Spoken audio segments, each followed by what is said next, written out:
Well, hello and welcome back to our channel. My name is Maria. And I'm Leilani. And this is While Drinking Wine. Cheers.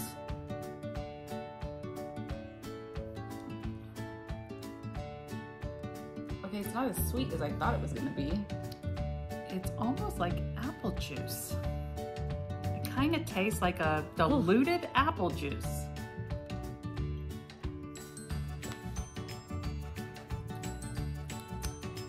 Okay, well. We were worried about this one because we thought by the name of it, it was going to be really, really sweet. Yeah.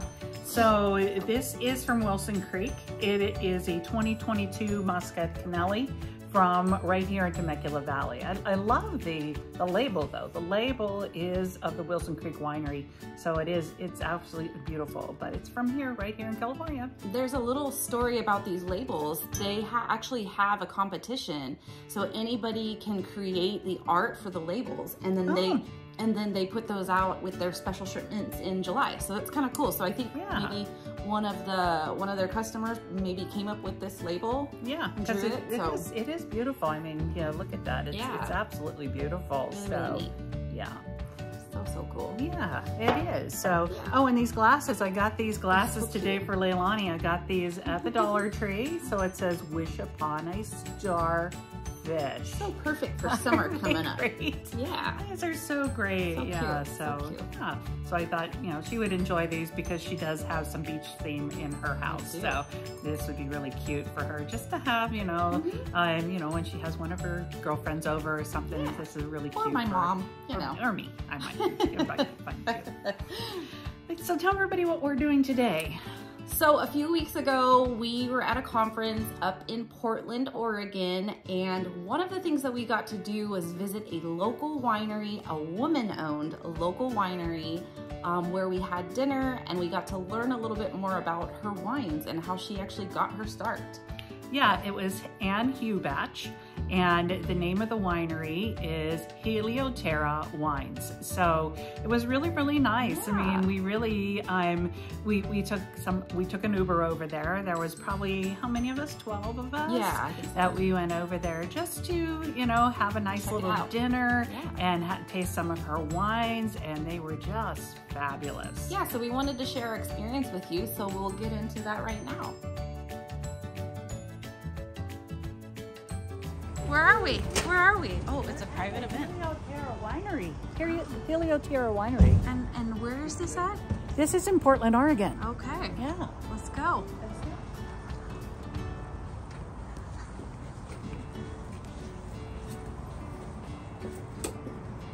And the door is not open. Where do we go? Knock. Can we ring the doorbell maybe? You're not still recording it, are you? Yeah. Oh. This is going on the video. Why are they not opening the door? Here they come. Oh. Hello, Hello. ladies. Hello, welcome. Thank Going you. through the cellar and on upstairs. Hello, welcome. Oh. Oh, look at this.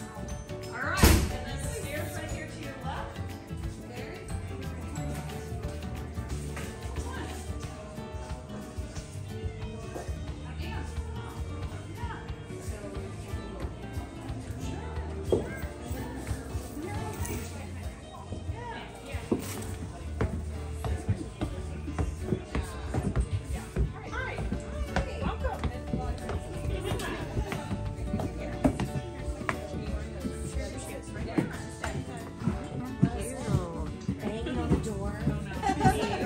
Thank you. You're welcome. Yeah. No, it was Yes. so cute. This is really cute. Are you going to tell us all about everything we're drinking? I will, yes. I will give you the full deal.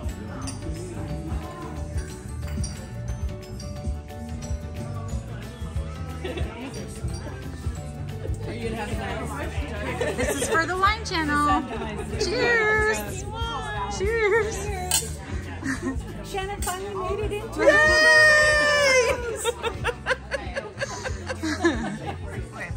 So, what is this? This is the Pinot Noir. Okay. So let me try it and see. Sorry, ladies. Very good. Very smooth.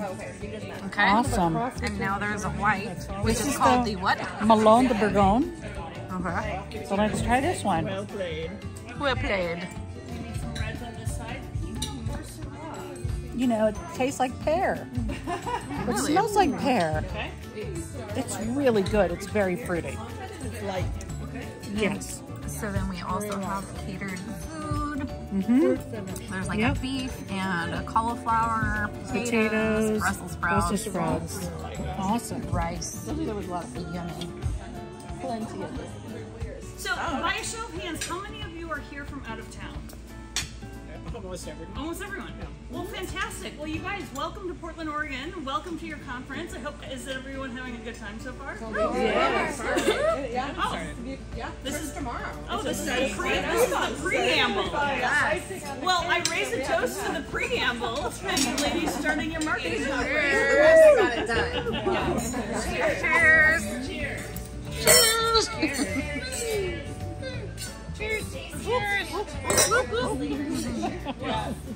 I heard some of you guys talking about other wine regions. We here in the Willamette Valley, actually this year is significant because the Willamette Valley, we are celebrating our 40th year, which is fairly significant. We are still a fairly new industry. When I moved here and started in wine, there were still less than 200 wineries in Oregon. Today in the state of Oregon, we have over 1,000. Oh, wow. So the exponential growth that we have seen in the last 25 years is just huge. I got in kind of early on. I'm not a founder by any stretch, but this will be my 23rd year making wine in Oregon and my 15th year in business as Helioterra. I was just telling these ladies, 2009, I birthed my second child and this winery, so I had twins. Oh God, it really depends on the year. Yeah. No, my daughter is great, but and the winery is great too. But you know, I mean, they all have challenges. Oregon wine is something really special, also because predominantly the majority of us are small business, small family owned and operated wineries like mine. Over 75% of the wineries in Oregon produce less than 5,000 cases of wine, myself being one of them. So that is why when you see a small producer like myself, you don't see those wines a lot of places. You won't find them on grocery store shelves. Even here in Oregon, you won't find my wine at like one of the major groceries, a Safeway or something like that, because I make too small that I don't play ball with the big boys. So I work with high-end restaurants, and I work with bottle shops, and I work with, you know, more small niche producers or retail outlets and restaurants to sell my wines. I focus on a lot of different things. I honed my craft over 8 years working at other wineries, and then decided I wasn't really ready. Well, there wasn't really a lot of wineries to move to for my next opportunity, and so at that point I decided, okay, I want to start something on my own. Also, I put like my pride and joy and my heart and soul into every single bottle of wine that I make, and it started to get really painful. For me, it was just one of these moments where I'm like, I literally am pouring myself into these wines and then putting somebody else's name on the label. And that was really, it was too emotional for me that I was just like, you know, the world didn't need another Pinot, but I needed to own from grape to bottle everything that I was doing. So I started Helioterra. I started by actually pulling half of the equity out of the mortgage of my house, and I bought grapes and barrels and rented a little corner of space in a friend's winery. So I took a major gamble on myself. I don't know if you guys are, I mean, small business, there's just not a lot of access to funding because you don't have a track record. So you have to go to friends, family, your own resources, whatever. This is a very expensive business to be in. You know, and it's a very inventory heavy business to be in. At any given year, I carry 3 years worth of inventory because I have the grape contracts and what's coming down the pipe. I have what is in barrel and in tank and ready to bottle, and then a year or more that's in the warehouse. So I have a huge amount of investment. I call them my liquid assets. No pun intended. Total pun intended. So I I try and focus on things that make me happy. You know, someone asked if I go for awards and things. Like, for me, I make the wines that make me happy. I know in the past, working for other larger producers, I've made plenty of wines that are scored 90 and above. My wines score 90 and above. I don't send my wines out for a lot of things, but I am, you know, I make a lot that is intriguing. It's a little bit of an oxymoron. I am a female winemaker. My wines are very feminine and elegant in style. My wines have a lot of nuance, a lot of grace. I think they have a lot of prettiness to them, but also they have a lot of structure and acid and all the tools to pair really great with food. So there's a lot of what I do that is, you know, I make the wines for me, but I make wines that are going to go great at a table. Because let's face it, I think one of the best things in life is to sit down with friends and family and laugh and drink and eat. And it's, I mean, that's the moments that life is made of. I agree. That's right. Cheers to that. Cheers. Yes. So I was saying I don't really send things out, but I'm going to toot my horn a little bit because, so a lot of publications do things like the Future or the 40 Under 40 and things like that. Wine Enthusiasts 2 years ago switched from 40 Under 40 to the Future 40. So people who are innovators and tastemakers in the industry. And so I was one of them. Yay! That's awesome. So there's... That's awesome. And specifically because of my support of other women. You know, this is a very male-dominated field. This is something that there are very few. There's a lot of women in wine, but they're in roles that are more germane to sales or in the office. Marketing. Marketing. I mean, you guys know a thing or two about marketing. Not a lot of them are in the cellar doing the work. And so I do a lot of advocacy to help other women. I often let other women use this space to produce their wines and start as an incubator space. So I have had 5 or 6 other women who make the wine here. Girl power! Girl power, hell yeah. Not only that, but I also help support other small female producers by hosting a First Friday guest winemaker pop-up. Cool. So every first Friday of the month, I invite a different female winemaker to come and take over my tasting room for an evening. And so we share their wines and promote their story and talk about what they're doing. So, That is awesome. yeah. Awesome. How did you come up with your name? Yeah, I'm curious. Thank you.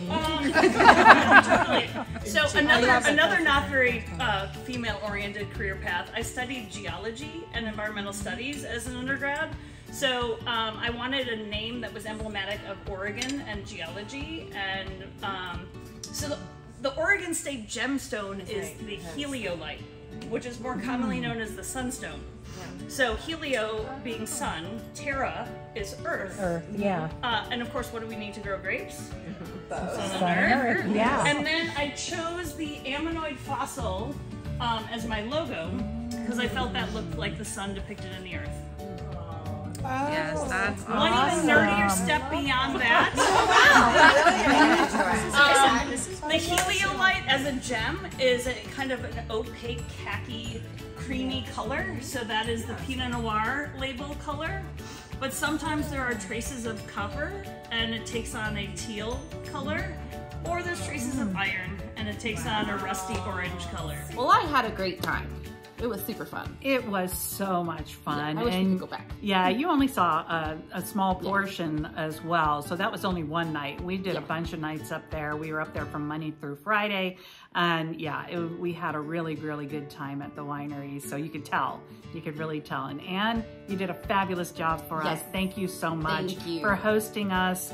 We really do appreciate that. Yeah, and for those of you who want to maybe visit her winery, we will give you the website here. And she will deliver your, well, not deliver, but she will send your wines to you so you can try them. They are just so good. And I love the fact that she's a woman-owned business winemaker. She does this on her own. Yeah. She doesn't even I asked her, I think, if she has staff or whatever, and she just does it all herself. Yeah. So that's just amazing. She's an inspiration to me because I I would love to have my own winery. Yeah, wouldn't that be fun? You know. Yeah, just a little artisan winery right there in Portland. So cute. Yeah, so that, I think that's really, she did such a good job for us, and we really appreciate it. Again, her wines are fantastic, even though she says that they're kind of like girly wines. I didn't think that they were too I didn't think so. girly. They were, Yeah. you know. I thought they were really, really good wines. Yeah, very good. Yeah. Speaking of wines, this one is not my favorite. It's a Muscat Canali from Wilson Creek 2022. It's just a little on the sweeter side. Like Maria said earlier, it's a little bit like an apple juice taste with just kind of like a weird taste after that. Yeah, right? like there is an aftertaste, yes. There's a definite aftertaste, but it's not bad. It'll grow. It's not as sweet as I thought it was gonna be. So. Yeah, a lot of Muscat Canalis are very sweet and have the same smell. And this one really doesn't have that smell. Maybe a little bit. Yeah. Maybe a little bit. Yeah. So if you like these type of wineries, that's pretty good. If you like these type of videos, please consider subscribing to our channel and hit that little bell button to be notified every single time that we upload. Give us that thumbs up, because when you do that, it does tell us that you appreciate the content that we are providing. And check us out where? On Instagram at while_drinking_wine. That's right. And with that, until next time. Until next time. Cheers. But wait, there's more. What is it?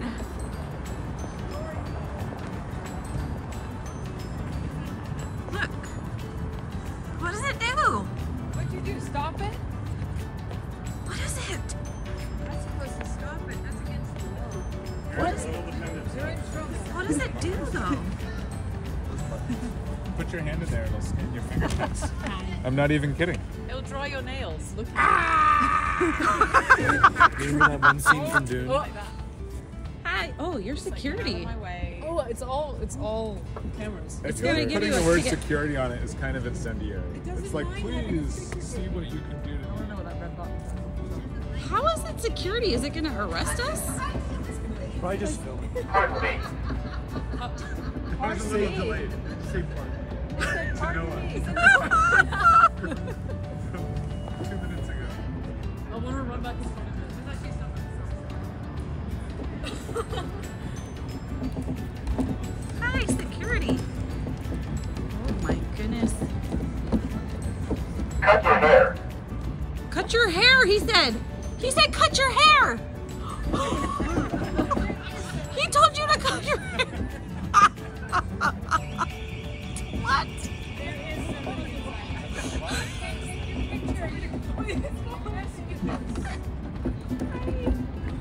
It's coming straight for you, Noah. Yeah, you better cut your hair. Pardon me. Oh, sorry. Go ahead. Is he gonna cross the street? Honestly, Like there's there's totally no someone in there. Make him go off the curb. Wait, no, there's totally someone. No, make him go off the curb. Don't get out of his way. It's not trying to It's go. gonna jump the curb? It's running on the. Is it gonna jump the curb? So when we watched No. it up there, it was